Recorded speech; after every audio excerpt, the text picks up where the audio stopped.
महत्व म्हणजे नाशिकच्या तुरुंगातली घटना आहे. नाशिकच्या तुरुंगात असताना साने गुरुजींनी केवळ 4:30 रात्रीमध्ये श्यामची आई सारखं अजरामर अशी साहित्यकृती लिहिली.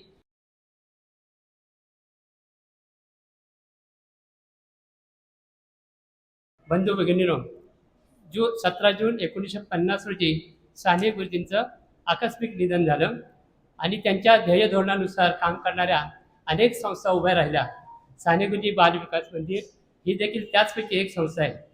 24 डिसेंबर 1959 रोजी त्यावेळचे महापौर आणि शिक्षण तज्ज्ञ आदरणीय आचार्य दोंदे यांच्या हस्ते या संस्थेचं उद्घाटन झालं होतं.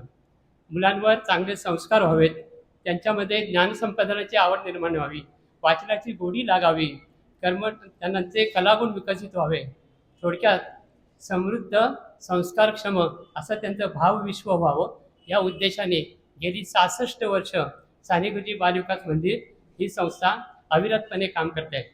आज त्यांची 126वी जयंती आहे साने गुरुजींची आणि त्यांच्या प्रेरणादायी जीवनाचं स्मरण करणं हे आपलं कर्तव्य असं मला वाटतं. साने गुरुजींना जेमतेम 50 वर्षाचं आयुष्य लाभलं, परंतु या 50 वर्ष या अत्यल्प काळातसुद्धा त्यांनी अत्यंत अद्भुत आणि उत्तुंग असं कर्तृत्व केलं. त्यांच्या जीवनाचा जेव्हा आपण विचार करतो तेव्हा त्यांच्या 50 वर्षापैकी 25 वर्ष ही त्यांची बालपण आणि अध्ययनामध्ये गेली. परंतु त्यांच्या जीवनातील सुरुवातीचा काळ हा अतिशय खडतर होता. प्रचंड गरिबी होती. गरिबीचे एक उदाहरण फक्त मी सांगतो. साने गुरुजी त्यांच्या जन्मगावी पालगडला प्राथमिक शाळेत शिकत होते. ते 2री इयत्तेमध्ये होते आणि त्यावेळेला 2 आणे फी होती आणि आजही तिथे गेल्यावर साने गुरुजींच्या त्यावेळच्या काळातलं रजिस्टर आपल्याला पाहायला मिळतं. त्या रजिस्टरमध्ये अशी नोंद आहे की 2 आणे फी आली नाही म्हणून सबब नाव कमी. पुढे कोणीतरी कदाचित ती फी भरली असेल, कारण साने गुरुजी लहानपणी अतिशय हुशार चुणचुणीत होते आणि मग 3 महिन्यांनी पुन्हा ते शाळेत त्यांचं नाव दाखल झालेलं आहे. त्यानंतर ते दापोलीला म्हणजे पालगड हे गाव दापोली तालुक्यात येतं. तर त्या दापोलीच्या ठिकाणी त्यांच्या आत्याकडे जाऊन अल्फ्रेड गॅडली हायस्कूल म्हणून तिथे आहे, त्या AG हायस्कूलमध्ये त्यांचं शिक्षण झालं आणि पुढे परिस्थिती एवढी बिघडली की त्यांना नाईलाजाने शिक्षण थांबतं की काय अशी परिस्थिती निर्माण झाली होती. पण त्यांनीच त्यावेळेला शोध घेतला आणि त्यांना असं कळलं की औंध हे एक संस्थान आहे. ते संस्थानिक शिक्षणाच्या दृष्टिकोनातून अतिशय वैचारिक होते आणि त्या संस्थानात जर कोणी शिकायला गेलं तर तिथे राहायची सोय मोफत असते, तिथे जेवणाची सोय होते असं कळल्यामुळे ते तिथे गेले होते. परंतु तिथे गेल्यावर सुद्धा त्यांना थोडीशी निराशा आली, कारण तिथे गेल्यावर त्यांना असं समजलं की बाहेरच्या विद्यार्थ्यांना ही सुविधा नाही आहे. त्याच्यामुळे तिथे नंतर त्यांनी कधी माधुकरी मागून, कधी आधी राहून, कधी उपाशी राहून आपलं शिक्षण पूर्ण केलं आणि खडतर संघर्ष असा केल्यानंतर 1924मध्ये पुण्याला साने गुरुजींनी MAची टर्म भरली आणि तिथे ते MAची परीक्षा 1924मध्ये उत्तीर्ण झाले. म्हणजे हा त्यांचा बालपणाचा आणि शिक्षणाचा कालखंड. पुढे तिथे अंमळनेरला एक हायस्कूल होतं, अंमळनेर शिक्षण संस्थेचं. नंतर त्याचं प्रताप हायस्कूल असं नामकरण झालं. तिथे त्यांना शिक्षकाची नोकरी मिळाली. तर त्यांच्या शिक्षक ह्या ठिकाणी शिक्षक देखील बसलेले आहेत काही. तेव्हा मला त्यांच्या जीवनातले शिक्षक म्हणून काम करत असताना 2 प्रसंग सांगावेसे वाटतात. मुख्य म्हणजे एक गोष्ट आपण लक्षात घेतली पाहिजे की साने गुरुजींनी अध्ययनशास्त्राचा म्हणजे आपण ज्याला D.Ed. B.Ed. म्हणतो असं कुठलंही कोर्स शिक्षण क्षेत्राचा केलेला नव्हता आणि तरी देखील ते विद्यार्थीप्रिय शिक्षक ठरले. त्याचं कारण असं, सगळ्या मुलांचा बोलबाला असा होता की साने सर खूप छान शिकवतात आणि मुळातच साने गुरुजी हे मातृहृदय होते. मुलांवर तिथे जेव्हा ते शिक्षक म्हणून नोकरीला राहिले त्याच वेळेला त्यांना तिथल्या छात्रालयाचं प्रमुख म्हणून देखील काम करावं लागलं आणि मग बाकीच्या शिक्षकांना असं वाटलं की साने सर कसे शिकवतात ते आपण देखील पाहावं, म्हणून त्याने आग्रह धरला की तुमच्या एका आम्हाला पाठाला बसायला द्या. परंतु साने गुरुजी अतिशय बुजऱ्या स्वभावाचे होते, ते काही त्याला तयार होत नव्हते. पण एक दिवस योगायोगाने ते तयार झाले आणि काही शिक्षक मंडळी बसली होती आणि गुरुजी किती तन्मयतेने शिकवायचे त्याचं हे उदाहरण आहे.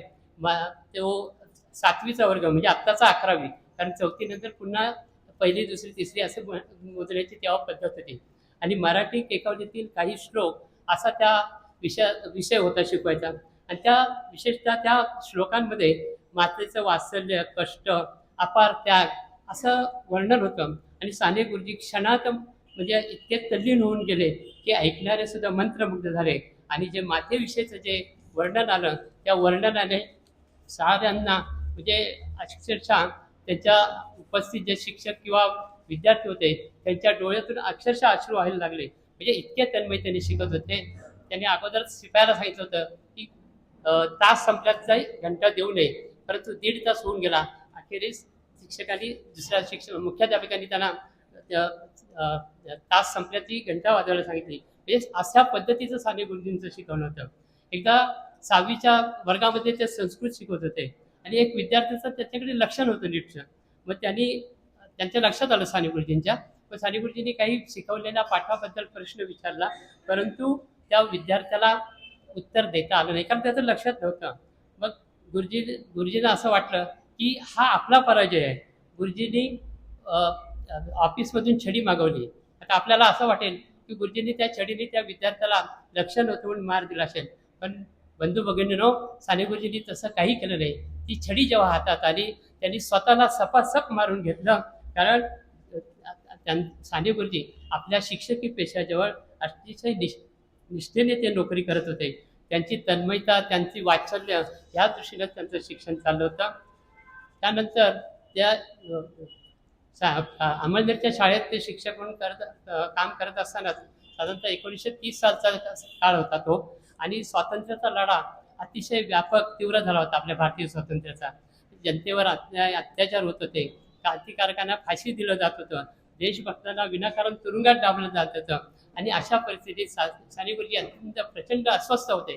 त्यांना वाटलं आपणही या स्वातंत्र्याच्या लढ्यात पडलं पाहिजे. आपल्या भारत मातेच्या पायातील जी पारतंत्र्याची शृंखला ती तोडली पाहिजे. आणि त्यांना ते स्वस्थ बसू शकले नाहीत. त्यांनी असा विचार केला की मुलांना गुलाम बनवणाऱ्या ह्या शाळा बंद केल्या पाहिजेत आणि जनतेला स्वतंत्र होण्याचं शिक्षण दिलं पाहिजे. आणि अखेर 29 एप्रिल 1930 रोजी आपली शिक्षकाची नोकरी सोडून साने गुरुजी देशसेवेसाठी स्वातंत्र्याच्या लढ्यामध्ये भाग घेण्यासाठी बाहेर पडले. आणि त्याच्यानंतर 17 वर्ष स्वातंत्र्याच्या लढ्याच्या प्रवाहात साने गुरुजी होते. म्हणजे 1930ला ते बाहेर पडले एप्रिलमध्ये आणि स्वातंत्र्य मिळेपर्यंत ते 17 वर्ष त्या स्वातंत्र्याच्या लढ्यात होते. ते अनेकदा पकडले गेले, अनेकदा तुरुंगवास त्यांना भोगावा लागला. अतिशय कठोर अशा शारीरिक वेदनादायी तिथे शिक्षा दिल्या जात. म्हणजे दंडाबेडी होती किंवा जड जात्यावर दळण दळणं आणि प्रचंड श्रमाची अशी कामं दिली जात. आणि अशा काळात देखील अत्यंत महत्त्वाची गोष्ट आहे की साने गुरुजींचं बरंचसं जे लिखाण आहे, जे संस्कारक्षम असं आपण लिखाण म्हणतो, ते तुरुंगात झालेलं आहे. 17 वर्षापैकी 7.5 वर्ष साने गुरुजींची तुरुंगवासात गेली. इतका त्यांना फार मोठा काळ तुरुंगवासात घालायला लागला. परंतु म्हणजे दिवसभर तुरुंगाधिकारी जे काही काम देतील ते प्रामाणिकपणे कष्टप्रद असं काम पूर्ण करायचं आणि रात्री लेखन करायचं. अशा पद्धतीने साने गुरुजींनी लेखन केलं. ही गोष्ट क्वचितच आपल्याला कुठे ऐकायला मिळेल. म्हणजे त्यावेळेला गीता प्रवचन म्हणजे विनोबा भावे आणि साने गुरुजी एकाच तुरुंगात होते. त्यावेळी विनोबा भावेजीने गीतेवर प्रवचनं दिली. ती साने गुरुजींनी लिहून घेतली आणि ती पुढे अनेक भाषांमध्ये पुढे त्याच्यात आवृत्त्या निघाल्या. महत्त्व म्हणजे नाशिकच्या तुरुंगातली घटना आहे. नाशिकच्या तुरुंगात असताना साने गुरुजींनी केवळ 4.5 रात्रीमध्ये श्यामची आई सारखा अजरामर अशी साहित्यकृती लिहिली. त्याच्या व्यतिरिक्त भारतीय संस्कृती, मुलांसाठी गोड गोष्टी, सुंदर कथा अशी एकाहून एक सुंदर अशी 100हून अधिक पुस्तकं आणि असा हजारो पृष्ठांचं संस्कारक्षम लेखन साने गुरुजींनी केलेलं आहे. थोडक्यात सांगायचं असं आहे की मराठी साहित्यात गुरुजींनी मोलाची भर घातली असं माझं मत आहे. आणि त्या दृष्टीने गुरुजींची जयंती आणि मराठी भाषा पंधरवडा यांचं जवळचं नातं आहे असं मला वाटतं. मराठीचा प्रचार प्रसार व्हावा, संवर्धन व्हावे या दृष्टीने महाराष्ट्र शासनाचा मराठी विभाग जो आहे तो दरवर्षी 14 जानेवारी ते 28 जानेवारी या कालामध्ये मराठी भाषा पंधरवड्याचं आयोजन करतो. आता मराठी भाषेला अभिजात दर्जा देखील प्राप्त झालेला आहे. आम्ही मराठी भाषेसाठी काय करतो हा खरा म्हणजे कळीचा मुद्दा आहे. परंतु भाषा आणि संस्कृती यांचं फार जवळचं नातं आहे. जे आपण आपली जर भाषा जपली तर आपली संस्कृती ठीक राहील, त्याच्या संस्कृतीला मोठा धोका उद्भवू शकतो. ह्या दृष्टिकोनातून मी थोडासा साने गुरुजी आणि मराठी भाषेच्या वतीने सांगू शकतो. या ठिकाणी नंतर फक्त एक अंकाबद्दलची 1 मिनिटात माहिती सांगतो की साने गुरुजी बालविकास मंदिराच्या वतीनं गेली 56 वर्ष सातत्याने बालविकास मंदिर नावाचं अंक प्रकाशित होतो. त्याला 56 वर्ष झालेले आहेत. त्या अंकाचं देखील साने गुरुजी जयंतीच्या निमित्तानं जो विशेषांक आम्ही काढलेला आहे त्याचं प्रकाशन या ठिकाणी होईल. त्याची वार्षिक वर्गणी ₹200 आणि किरकोळ अंक ₹20 आहे. तेव्हा जास्तीत जास्त लोकांनी म्हणजे साने गुरुजींच्या विचारांचा प्रसार व्हावा अशा आणखी अनेक काही कारणं जे उद्देशाने ते अंक चालू आहे. आपण त्याचं सभासद व्हावं आणि यानंतर मी माझे 2 शब्द थांबवतो. जय हिंद, जय महाराष्ट्र.